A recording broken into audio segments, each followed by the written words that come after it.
Pon tu mano en tu corazón ahí donde estás y ora conmigo. Di así: Dios, mi corazón es tierra fértil para tu palabra. Que la palabra que hoy escuche dé mucho fruto. Amén. Muy bien, mira, dentro de toda esta serie Mesías, estamos aprendiendo obviamente acerca del carácter de Cristo, cómo seguir sus pasos, cómo aprender de Él, cómo reflejar su mente y su corazón. Y creo que cada una de mis oportunidades de hablarte de Jesús, pues quiero inspirarte a que tu fe crezca. Pero esta sesión en particular, la sesión número 8, la sesión de hoy, es la sesión teológica de la serie, ¿sale? Es como si hubiera sido hoy a una clase del Instituto Bíblico bueno, le pido al Espíritu Santo me dé sabiduría para transmitirte lo que hoy quiero transmitirte, porque quiero hablarte de las dos naturalezas que Jesús tenía, que Jesús era todo hombre y todo Dios. Sigue siendo un misterio para el cristianismo lograr entender estas dos naturalezas que Jesús tenía, y hoy quiero hacer mi mejor esfuerzo, ¿ok? Por transmitirte esto de una manera profunda pero sencilla. Sí, la sesión de hoy, sesión número 8, tiene como título, dilo conmigo fuerte: Jesús, el unigénito de Dios. Entonces, esta palabra unigénito es la palabra en la que nos vamos a centrar para entender la naturaleza de Cristo. Pero antes de eso quiero leerte el texto base. Esto está en Juan 1:18 y dice así: a Dios nadie le vio jamás.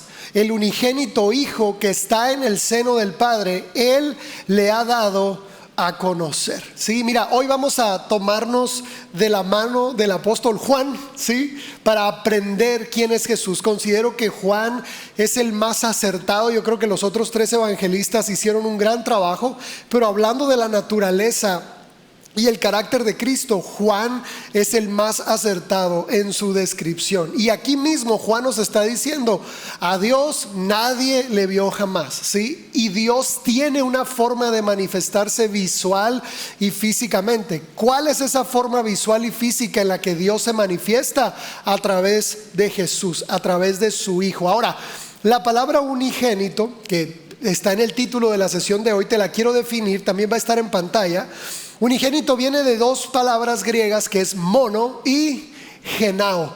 Una, mono, significa único, ¿sí? Y genao significa tipo. De hecho, de la palabra genao se desprende también la palabra genética o genes o algo así.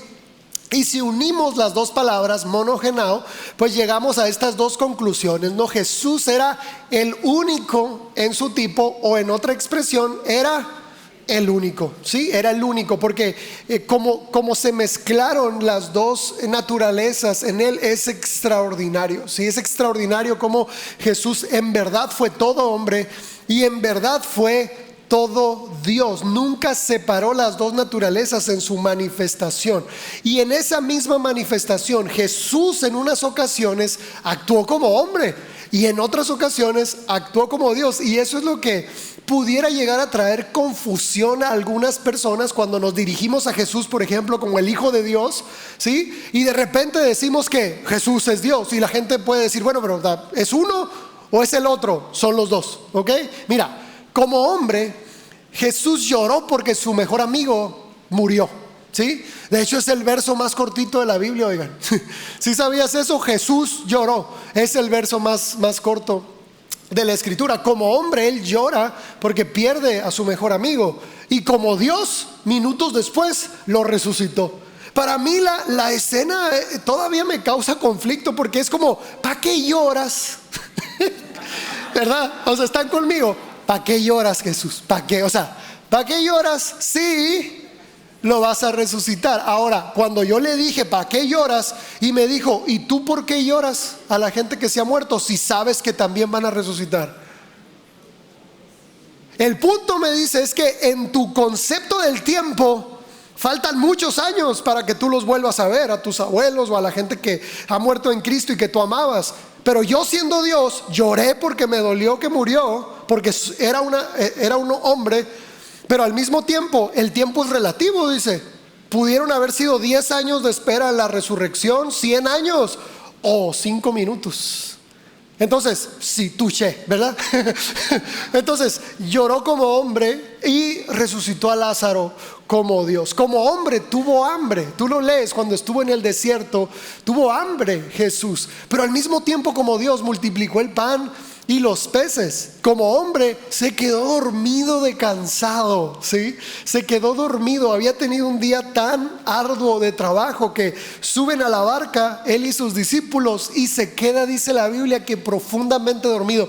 No sé si ese sueño delicioso, sí, estás acá conmigo, de un día de aguantar chamacos todo el día, sí, de un día pesado de aguantar al jefe, de un día de calor, así, de esa noche que los hijos se fueron con los abuelos. ¡Qué bendición! Bueno, Jesús dice que se queda dormido en la barca y se desata una tormenta en el mar y los discípulos van y lo despiertan y Jesús se enoja, oigan. Ahí cuando yo descubrí que Jesús se enojó porque lo despertaron, descansé porque yo también me enojo. Desde muy chico nunca he sido una persona de mañanas, ¿sí?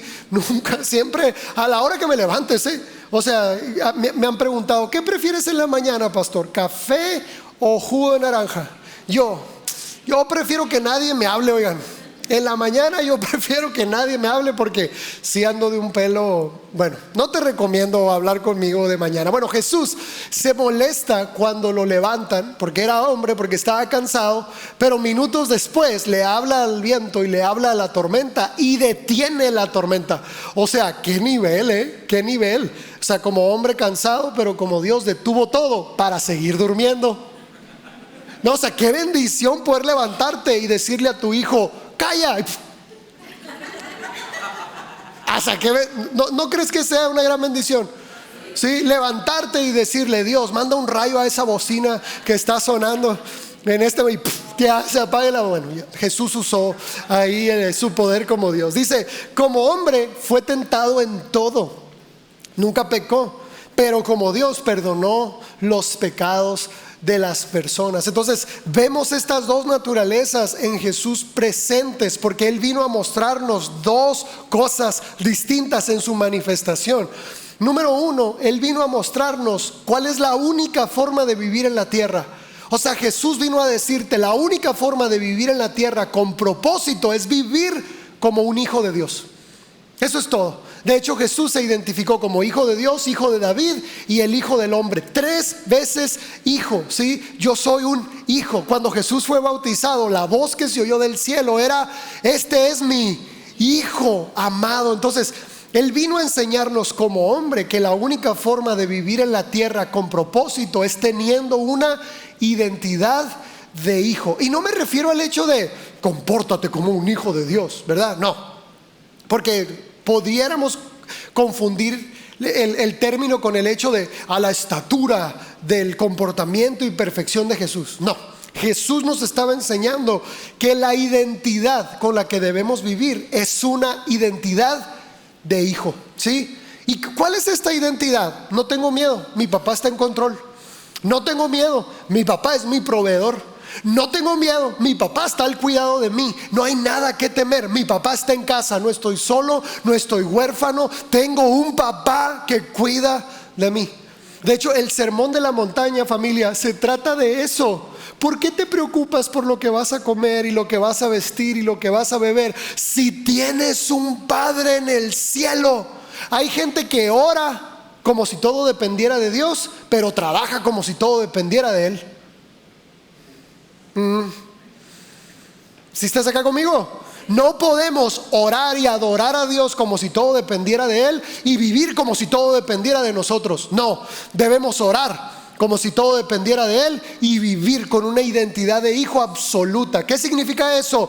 Estoy seguro, no hay nada que temer. Papá está en casa, no importa qué pasó con mi padre y mi madre terrenal. Fui adoptado por el mejor papá del universo. Ese papá es mi Padre celestial y es el mejor papá. Entonces, esa identidad es la que Jesús vino a mostrarnos. Vive como un hijo amado. Si hay algo que te he repetido por años, es eso. Y hasta ya se burlan de mí. Van a ver, Yo solo sé que Dios es mi Padre que yo soy su hijo y mi Padre me ama. Y aunque algunos lo tomen de broma, que está bien, no estoy diciendo que esté mal, esa debería de ser nuestra identidad.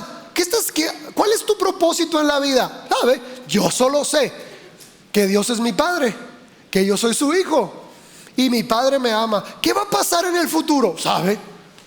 Yo solo sé que Dios es mi Padre, que yo soy su hijo y mi Padre me ama. ¿Qué vas a hacer con todos los errores de tu pasado? ¿Sabe? Yo solo sé que Dios es mi Padre, que yo soy su hijo y mi Padre me ama. Y ese convencimiento debe llegar a tal grado de que vivas en una identidad de hijo y no con una identidad de huérfano, porque vivimos como huérfanos. Justo anoche estaba platicando con un buen amigo ya ves, las pláticas de hombres, ¿verdad? Inversiones y cosas y herramientas y maquinaria y cosas raras que platicamos los hombres, ¿verdad? Y me di cuenta de algo, oigan. Sabemos que Dios es nuestro papá, pero no lo hemos llegado a sentir completamente. ¿Sí? Tenemos como esta certeza, sí, Dios es un buen papá, pero en el corazón sigue habiendo perturbación como si fuéramos huérfanos. No, papá está en casa. Entonces, esta es la primera razón. Jesús vino como hombre porque quería darnos ejemplo cómo tú y yo deberíamos de vivir en la tierra. Ahora, de la misma forma, Jesús vino a mostrarnos la verdadera imagen y carácter de Dios. Por eso lo acabamos de leer. A Dios nadie lo vio jamás. O sea, nadie de los héroes antes de Jesús tuvo una perspectiva clara de quién era Dios. Moisés vio una parte de Dios y escribió la ley. Abraham vio otra parte de Dios. David vio otra parte de Dios. Jacob vio otra parte de Dios. Pero eran destellos del carácter divino, ¿sí? Todos tuvieron una opinión de lo que alcanzaron a ver. El único que tuvo el panorama completo y la perspectiva completa es Jesús. Y viene y nos muestra en su propia vida la mente y el carácter de Dios, cómo es Dios verdaderamente. Y ahora, hablando en términos de genética, yo creo que todos estamos de acuerdo en que tú puedes conocer al papá de una persona solo conociendo al hijo, ¿sí? Tú puedes saber quién es el papá conociendo al hijo. Y esto es real porque los hijos, familia, somos el resultado del carácter de los padres. Qué fuerte eso, ¿verdad? Porque sé que en lo genético traemos una carga genética bien fuerte, ¿no? Y luego los mexicanos que sacamos cada cosa. Ay, saliste a tu abuelo. Ay, es que tu abuelo era así mujeriego como tú. Nadie la esquivó esa, oigan. Sí, ay no, tu abuela era igualita de gritona que tú, oye. Entonces, creemos que todas nuestras actitudes tienen que ver con la genética. Y familia, nuestra información genética, nuestra carga genética está formada por miles de ancestros. En tu ADN no solo están tus papás, están tus abuelos, tatarabuelos, los hermanos de tus padres, o sea, es un gentío, de verdad. Esta semana estaba leyendo de genética y tu ADN está formado por la información genética de cientos de miles de ancestros. Ahora, ¿qué es lo que realmente marca la vida de un bebé o de una bebé? El ejemplo de sus padres. O sea, en los genes puede traer una propensión a ser más enojona, a ser más intolerante a la frustración, a ser depresiva, a ser así. Pero si ese papá y esa mamá se toman en serio su trabajo de papás, pueden hacer que la vida de su hijo sea muy diferente. O sea, la influencia y el liderazgo de papá y mamá suele ser más relevante y más poderoso que la carga genética. Te lo explico porque nosotros heredamos de mamá el ánimo, el estado de ánimo, pero eso es 100% biología. Ahí sí no le podemos sacar la vuelta. Tú y yo fuimos alimentados de mamá por el cordón umbilical. Después fuimos alimentados en la lactancia por mamá. Entre otras cosas, la primera manera en la que nosotros generamos una microbiota intestinal es a través de la microbiota que la mamá nos heredó. ¿Sí? Por eso comúnmente una mamá feliz tiene hijos felices. No sé si has notado eso. Las mamás felices, sus hijos también son así. Y las mamás preocuponas, Ahí sí, todos, nadie la esquivó. Las mamás preocuponas heredan el estado, es biología pura, ¿ok?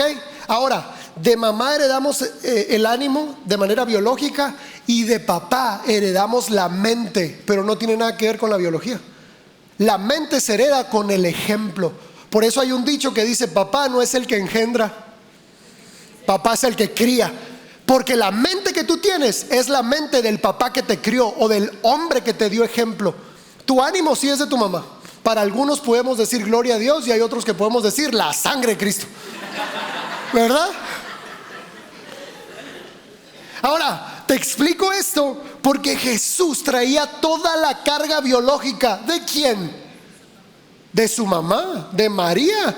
Porque María lo parió, María lo alimentó en la lactancia, María lo cargó en la panza, María lo alimentó con el cordón umbilical. María traía toda la carga genética biológica de María. O sea, toda la humanidad que Jesús podía cargar sobre sí, María se lo pasó. Pero del otro lado, la mente de Jesús era la mente de su verdadero padre. ¿Estás acá conmigo? Si te fijas, no hubo necesidad de que biológicamente algo pasara. Es natural que un hijo herede la mente de papá. Entonces, cuando tú conoces a un hijo, literalmente estás viendo dos cosas: la mente de su papá y el ánimo de su mamá.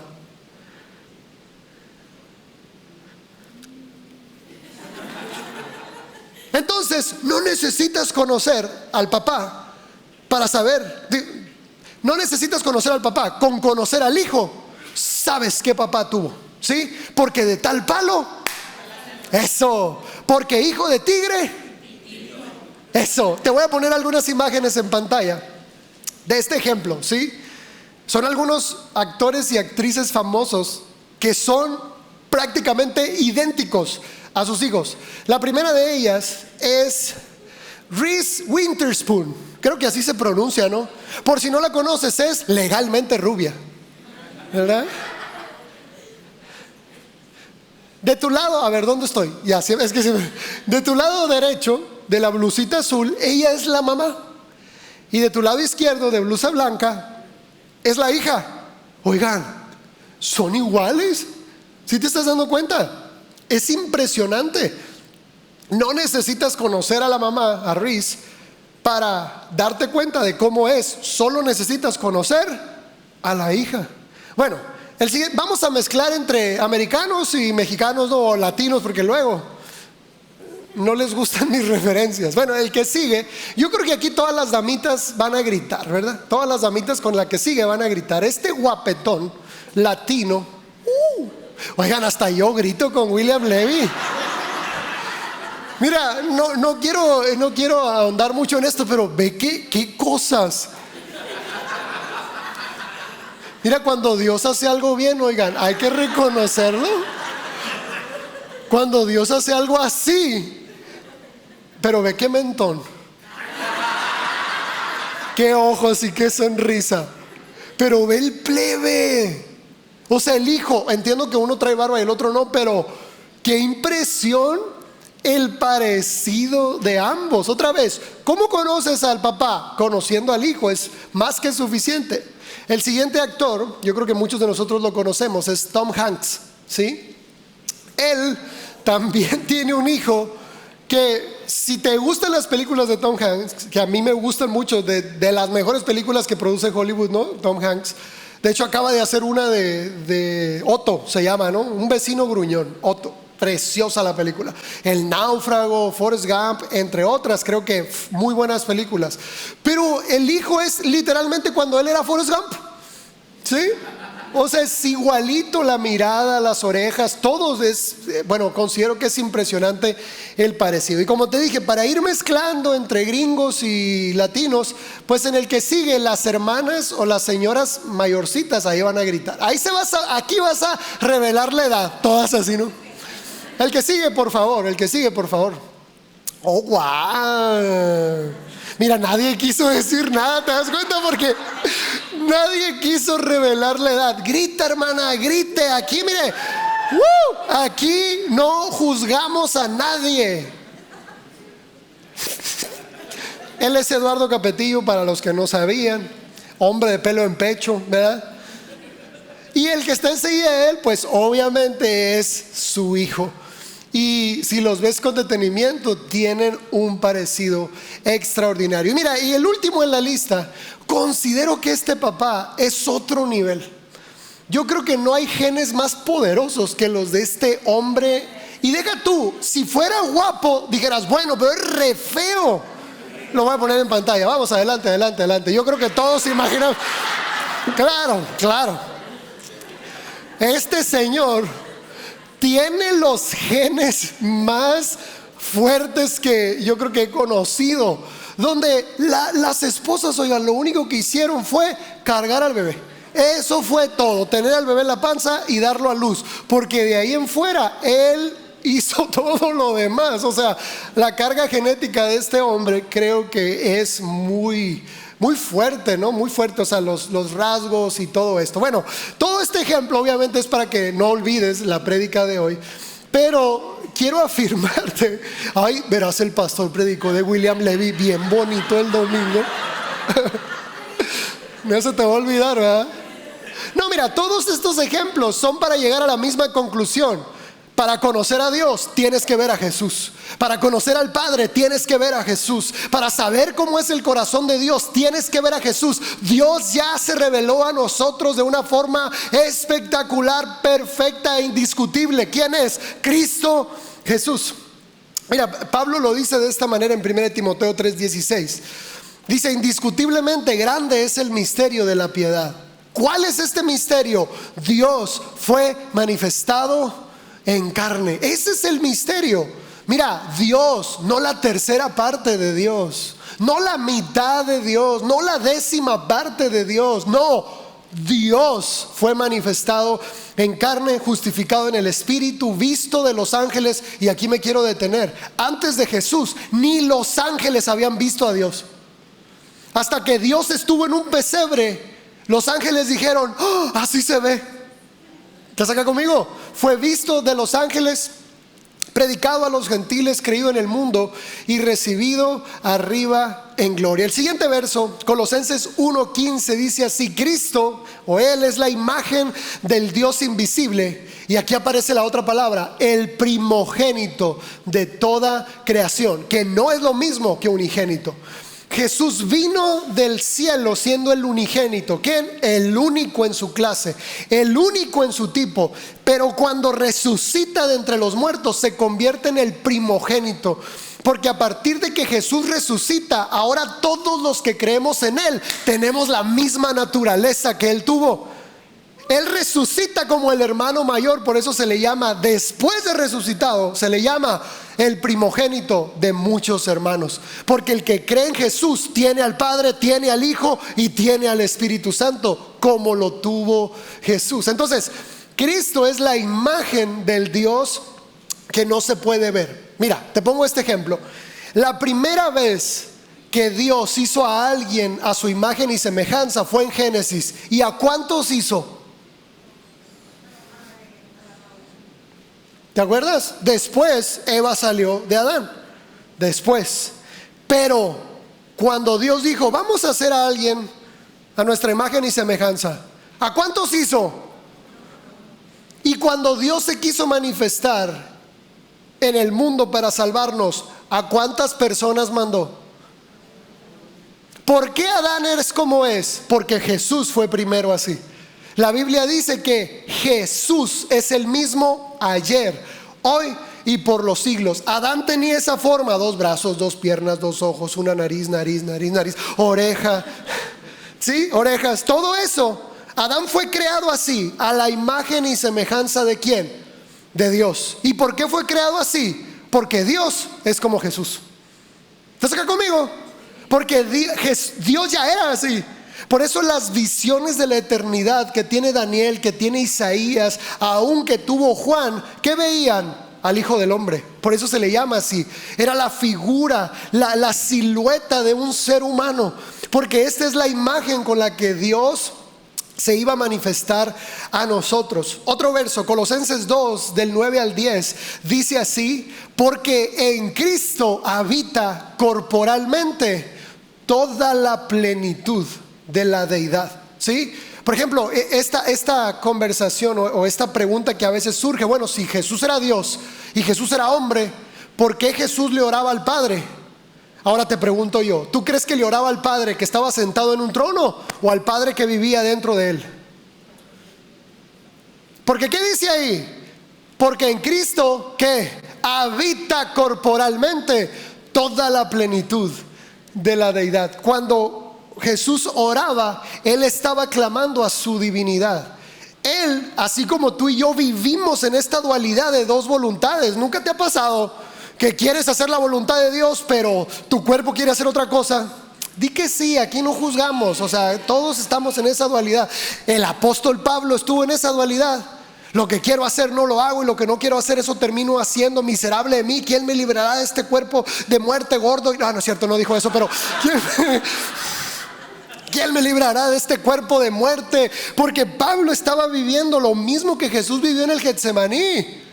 No quiero hacer esto, ¿sí? ¿Será posible que pase de mí esta copa? Pues sí, su cuerpo iba a ser lacerado y destruido. Pero ¿cuál era la lucha interna? Si hacía la voluntad de su cuerpo o se hacía la voluntad del Espíritu, o sea, de Dios que habitaba en él. Ahora, cuando llegamos a esta resolución de que en Jesús habita la plenitud de Dios, entonces podemos decir que en Jesús habitaba el Padre, el Hijo y el Espíritu Santo. Te lo voy a leer.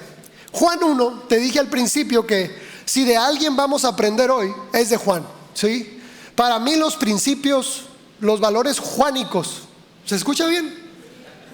¿O se escucha raro? Los valores juánicos, es para que no lo olvides, son los valores a través de los cuales todos deberíamos vivir. Jesús vivió bajo este valor. ¿Cuál? Yo soy el Hijo amado de Dios y Dios se complace en mí, ¿sí? Y luego Juan aprendió y Juan dice de sí mismo: si Jesús es el Hijo amado, yo soy el discípulo amado. Pedro se jactaba de cuánto él amaba a Dios y Juan se jactaba de cuánto Jesús lo amaba a él. O sea, Juan sí lo entendió.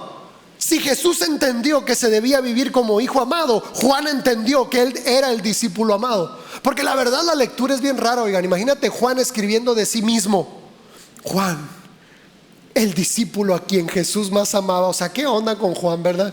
Pero es una convicción bien hermosa. Entonces, si Juan pudo entender el corazón de Jesús, podemos confiar en lo que Juan dice acerca de Jesús. Dice así, Juan 1, 31 al 33: vi al Espíritu que descendía del cielo como paloma y permaneció sobre él. El que me envió a bautizar con agua me dijo: sobre quien veas descender el Espíritu y que permanece sobre él, ese es el que bautiza con el Espíritu Santo, ¿sí? No sé si te has fijado, pero acá en casa yo bautizo así.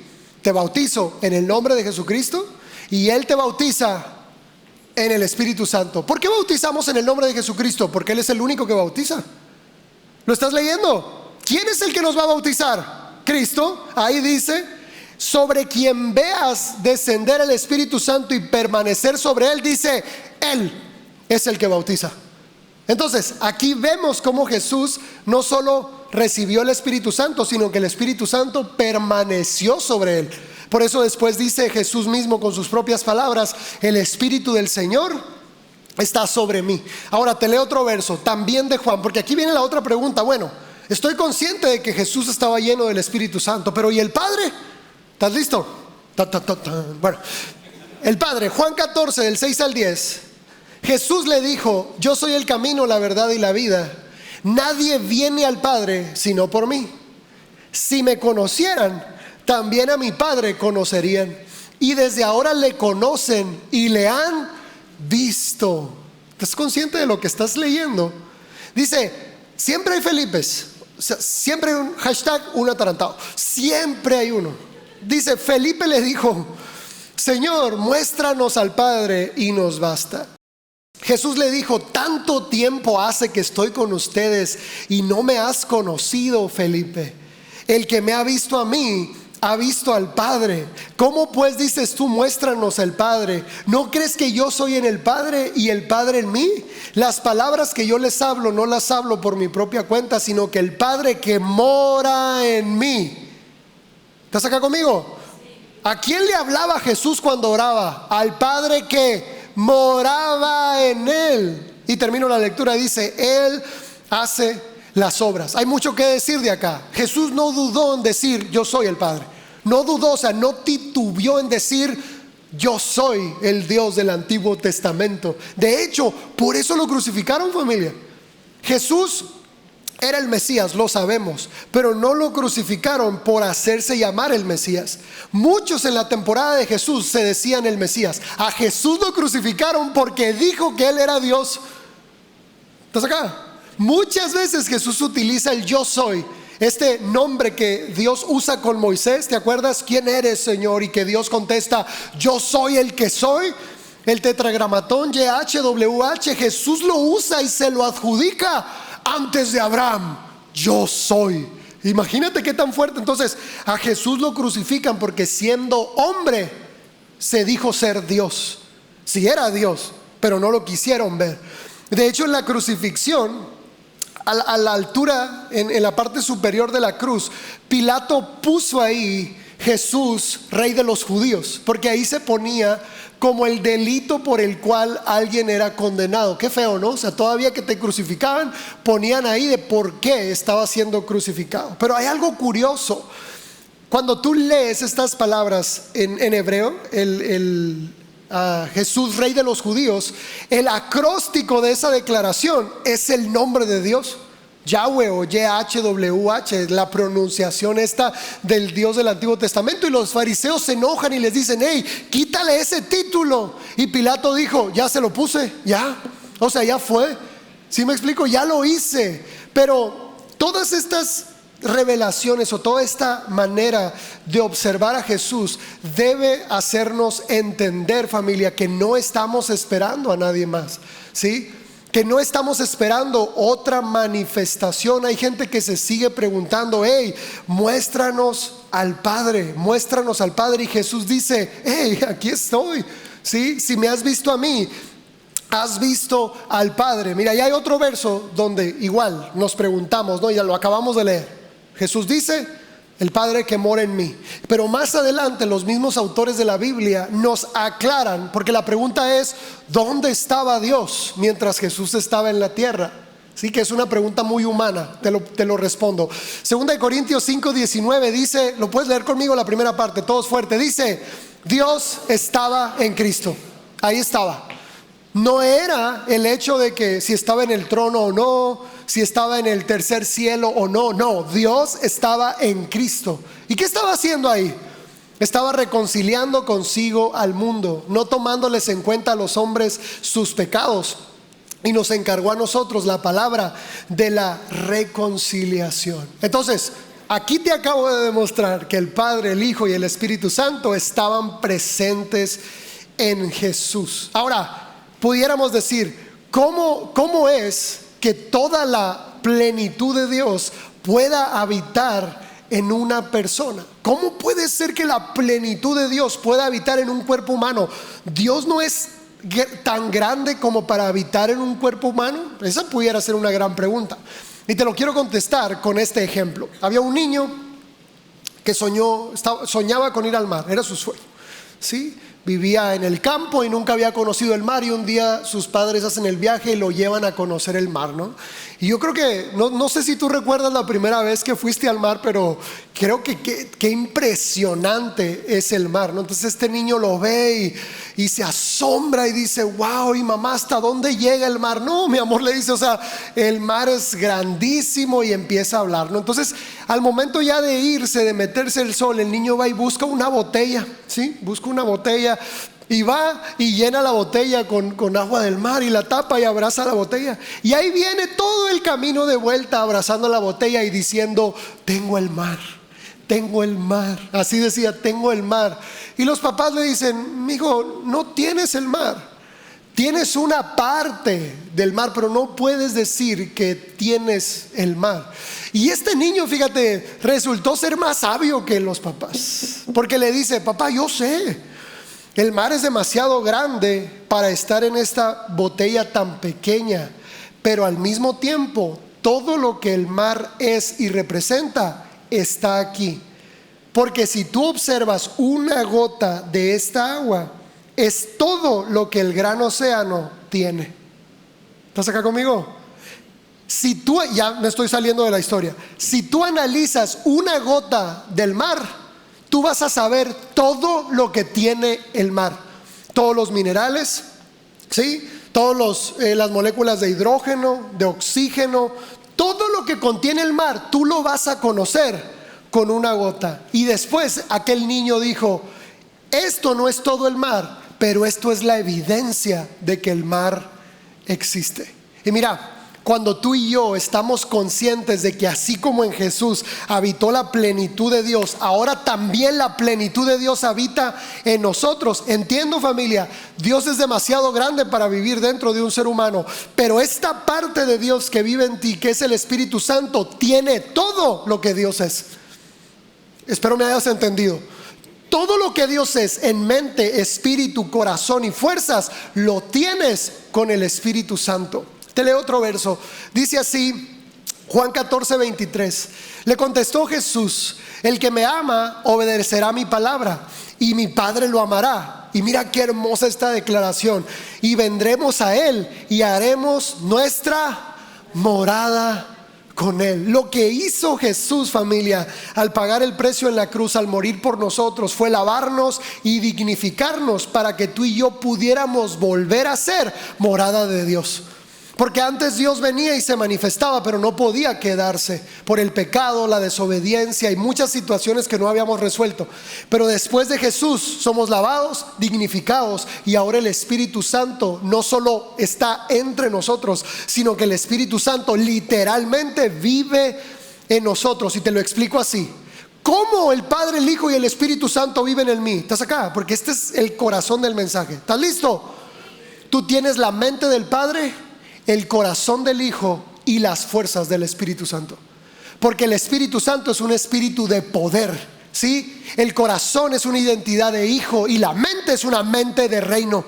Entonces tú tienes la mente del Padre, el corazón del Hijo y el poder del Espíritu Santo. Y entonces ahí observas que la plenitud de Dios ahora también vive en ti. Y para que te quede más claro, esto va a aparecer en pantalla, porque esta es la conclusión y necesitaba llegar aquí. El Padre es Dios por nosotros, es Dios a nuestro favor, es Dios luchando nuestras batallas, es Dios proveyendo para nosotros, es Dios trabajando en favor de nosotros. Ese es Dios. Y mira, Dios siempre ha estado en favor de nosotros. Dios no tiene problema con el mundo tiene problema con Dios. El ministerio que se nos dio a nosotros es para reconciliar al mundo con Dios, no a Dios con el mundo. Dios ya está reconciliado con el mundo. Dios ya está, siempre estuvo a nuestro favor. Si no hubiera estado a nuestro favor, familia, jamás se hubiera humanado en Jesús, y menos, como el otro día lo leí en Facebook, si yo hubiera sido Cristo, yo no hubiera muerto por ni uno de ustedes.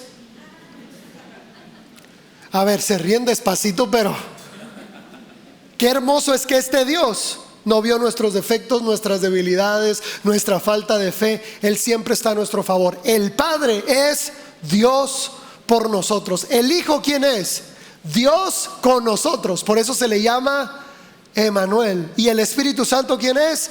Dios en nosotros. Pero quiero que te quede algo claro: los tres son una misma mente, un mismo corazón, una misma voluntad y una misma fuerza. ¿Estás acá conmigo?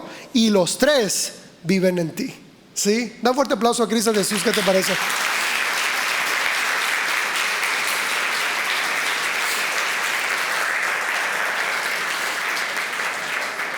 Y termino con esta lectura y tómate de esta promesa para ti. Romanos 8, del 31 al 39 dice: ¿qué diremos a esto?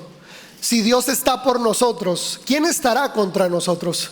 El que no negó ni a su propio Hijo, sino que lo entregó por todos nosotros, ¿cómo no nos dará también junto con Él todas las cosas?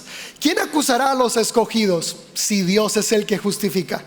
¿Quién es el que condena? Si Cristo Jesús es el que murió, sí, más aún el que resucitó y el que además está a la diestra de Dios, el que también intercede por nosotros.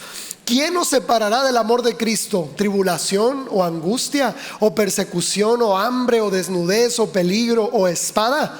Pero en todas estas cosas somos más que vencedores por medio de aquel que nos amó.